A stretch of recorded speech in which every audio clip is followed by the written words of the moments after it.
Doctor संपदा मुंडे यांनी स्वतःला संपवण्याचं प्रकरण सध्या राज्यात चर्चेत आहे. PSI बहिणीने आपल्यावर अत्याचार केल्याचं स्वतःला संपवण्यापूर्वी डॉक्टर संपदा मुंडे यांनी आपल्या हातावर लिहून ठेवलं. त्यानंतर डॉक्टर मुंडेंवर आरोपी फिट असल्याचं सर्टिफिकेट देण्याबाबत पोलिसांचं प्रेशर असल्याचं उघड झालं. विभागीय कारवाईत दिलेल्या पत्रात संपदा मुंडे यांनी केलेला खुलासा समोर आला आणि कथित खासदारांचा उल्लेख चर्चेत आला. हे खासदार दुसरे तिसरे कोणी नसून भाजपचे माढ्याचे माजी खासदार रणजितसिंह नाईक निंबाळकर असल्याचे दावे विरोधी पक्षाकडून करण्यात येऊ लागले आणि एकूणच या प्रकरणात राजकीय आरोप प्रत्यारोप सुरू झाले. अशातच मुख्यमंत्री देवेंद्र फडणवीसांची फलटण येथे नियोजित सभा होती. या सभेपूर्वी काही काळ थेट राहुल गांधी यांनी सोशल मीडियावर आरोप केले, ज्यामध्ये ही आत्महत्या नसून ही संस्थागत हत्या असल्याचा उल्लेख राहुल गांधींनी केला. सोबतच भाजपशी संबंधित प्रभावशाही लोकांनी तिच्यावर दबाव टाकण्याचा प्रयत्न केल्याचा दाखला देखील माध्यमांमध्ये असलेल्या बातम्यांच्या आधारावर केला. या संपूर्ण पार्श्वभूमीवर रणजित नाईक निंबाळकर यांचं नाव चर्चेत आल्याने राज्याचे मुख्यमंत्री आणि गृहमंत्री देवेंद्र फडणवीस या प्रकरणावर काय बोलणार याकडे सर्वांचे लक्ष होतं. मात्र या एकूणच प्रकरणात फडणवीसांनी एक प्रकारे रणजित निंबाळकरांचा हस्तक्षेप नसल्याचं आणि आपण त्यांच्या पाठीमागे ठामपणे उभा असल्याचं सांगितलं. डॉक्टर संपदा मुंडे यांच्या अत्याचाराच्या आणि स्वतःला संपवण्याच्या या प्रकरणात नेमके राजकीय आरोप प्रत्यारोप काय होत आहेत? फडणवीसांनी आजच्या सभेतून कोणाला इशारा दिलाय? पाहूयात या व्हिडिओमधून. नमस्कार, तुम्ही पाहताय महाराष्ट्र फोकस न्यूज. सुरुवातीला या प्रकरणात रणजितसिंह नाईक निंबाळकर यांचं नाव कसं चर्चेत आलं ते समजून घेऊ. तर डॉक्टर संपदा मुंडे यांनी स्वतःला संपवताना आपल्या हातावर PSI भजने आपल्यावर 4 वेळा अत्याचार केला. तसंच प्रशांत बनकर यांनी आपल्याला मानसिक आणि शारीरिक ताण दिला असं नमूद केलं. पोलीस अधिकाऱ्याचे नाव समोर आल्याने या प्रकरणाची राज्यभर चर्चा होऊ लागली. अशातच विभागीय कारवाईबाबत डॉक्टर संपदा मुंडे यांनी काही महिन्यांपूर्वी केलेला खुलासा, त्याचं पत्र माध्यमांमधून प्रकाशित झालं. यामध्ये आपल्या वरिष्ठांकडे पोलीस अधिकाऱ्यांच्या मनमानीबाबत, राजकीय हस्तक्षेपाबाबत डॉक्टर संपदा मुंडे यांनी तक्रार केली होती. पोलीस अधिकाऱ्यांकडून आरोपी फिट दाखवण्याबाबत दबाव निर्माण केला जात असल्याचं, तसंच या संदर्भात खासदारांचे PA आल्याचं, स्वतः खासदार फोनवरून बोलल्याचं स्वप्ना मुंडेंनी लिहिलं होतं. त्यानंतर मेडिकल रिपोर्ट हवे तसे देण्यासाठी डॉक्टरांवर दबाव टाकणारे खासदार कोण अशी चर्चा सुरू झाली, ज्यामध्ये अंबादास दानवे यांनी रणजित निंबाळकर यांचं नाव घेऊन आरोप करण्यास सुरुवात केली. अर्थात पत्रामध्ये खासदार रणजितसिंह नाईक निंबाळकर यांचा उल्लेख नव्हता. मात्र दानवेंच्या आरोपानंतर रणजितसिंह नाईक निंबाळकर यांचं नाव घेतलं जावं लागलं. याबाबत खुलासा करताना आपण फोन केलाच नाही असा इन्कार देखील रणजितसिंह नाईक निंबाळकर यांनी केला नाही. पण असा दबाव आपण कधीच कोणावर आणत नाही.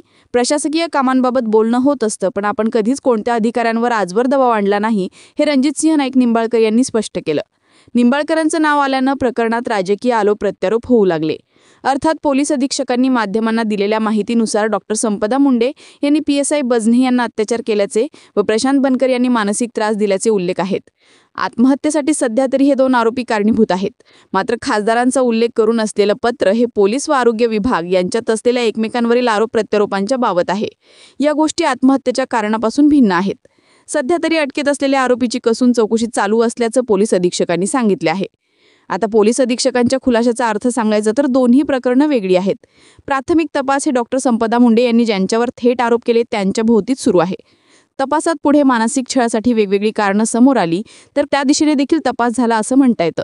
पण तुर्तास तरी बजात आणि बनकर या 2 आरोपीच्या भोवतीच पोलीस तपासाचं चक्र आहेत आणि डॉक्टर संपदा मुंडे यांनी मृत्यूपूर्वी हातावर लिहिलेल्या आरोपानुसार या दोघांच्या भोवतीच पोलीस तपास फिरत आहे. थोडक्यात 2 विभागामध्ये कामाच्या स्वरूपावरून वादविवाद झाले असतील. पोलिसांनी देखील 6 वेळा पोलीस डायरीत डॉक्टर संपदा मुंडे सहकार्य करत नसल्याचं लिहून ठेवलं होतं. त्यामुळेच राजकीय आरोप होत असले तरी रणजित निंबाळकरांमुळे अथवा तशा कोणत्याही खासदारांचा थेट सहभाग या प्रकरणात आहे हे स्पष्ट झालेलं नाही. अर्थात रणजित निंबाळकरांकडून या प्रकरणात गलिच्छ राजकारण करून आपल्याला अडकवण्यात येत असल्याचं सांगण्यात येत होतं. तसेच जे आरोप आपल्यावर केले जात आहेत ते राजकारणातून केले जात असल्याचा दावा देखील त्यांनी केला होता. या सगळ्या पार्श्वभूमीवरच मुख्यमंत्री देवेंद्र फडणवीस फलटणमध्ये सभा घेत असल्यानं ते नेमके या प्रकरणावर काय बोलणार हे महत्त्वाचं ठरणार होतं. तर आज झालेल्या सभेत मुख्यमंत्री देवेंद्र फडणवीस रणजित निंबाळकरांच्या मागे उभा आहेत हे स्पष्ट झालं. कारण त्यांनी इथल्या सभेतून सांगितले की या महाराष्ट्राला देवाभाऊ माहिती आहे. एवढीशी जरी शंका असती तर हा कार्यक्रम रद्द करून मी या ठिकाणी आलोच नसतो. अशा बाबतीत मी पक्ष बघत नाही, व्यक्ती बघत नाही. जिथं माझ्या लहान बहिणीचा विषय येतो तिथं मी कोणतंही कॉम्प्रोमाइज करत नाही. प्रेताच्या टाळूवाचं लोणी खाण्याचं राजकारण जर कोणी करत असेल, प्रत्येक गोष्टीत राजकीय भूमिका कुणी जर घेत असेल तर तेही मी सहन करणार नाही. मी उत्तर देणाऱ्यापैकी एक आहे हेही या ठिकाणी स्पष्ट करतो. याच सभेतून हा कार्यक्रम रद्द व्हावा किंवा मी इथे येऊ नये म्हणून प्रयत्न झाल्याचा खुलासा देखील फडणवीसांनी केला. प्रत्येक गोष्टीत राजकारण उतरवायचे, रणजितदादा आणि सचिनदादाचं नाव या प्रकरणात घुसवण्याचा निंदनीय प्रकार झाला असं सांगत त्यांनी रणजित निंबाळकरांनी केलेल्या विकास कामांचा पाढा वाचण्यास सुरुवात केली. नीरा देवधर दुष्काळी भागात पोहोचलेल्या पाणीपुरवठा प्रकल्पांचे संदर्भ देत भविष्यात रणजित निंबाळकरांना अजून काम करायचं असल्याचं देखील सुचवलं. हे सुचवत असताना अरे बाकी अभी असली उडान बाकी है, तुम्हारे इरादे लोगों का अभी इम्तियाज बाकी है, अभी तो मापी है मुठ भर जमीन तुमने, अभी पुरा आसमान बाकी आहे असं म्हणून रणजितदादा तुम्ही चिंता करू नका, आम्ही पूर्ण ताकदीने तुमच्या पाठीशी आहोत असा शब्दही निंबाळकरांना दिला. दुसरीकडे रामराजे निंबाळकर यांचं नाव न घेता जयकुमार गोरे आणि रणजित निंबाळकर यांनी कशा प्रकारे या प्रकरणाचं राजकारण होत आहे असे आरोप केले.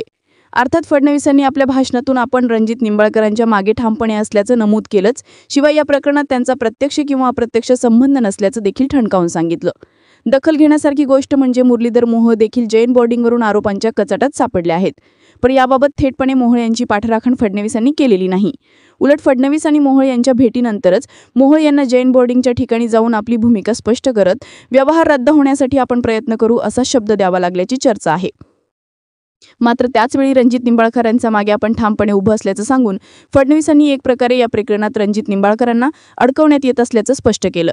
अर्थात येणाऱ्या दिवसात तपास कुठे जातो आणि राजकीय आरोप प्रत्यारोप काय होतात हे स्पष्ट होईलच.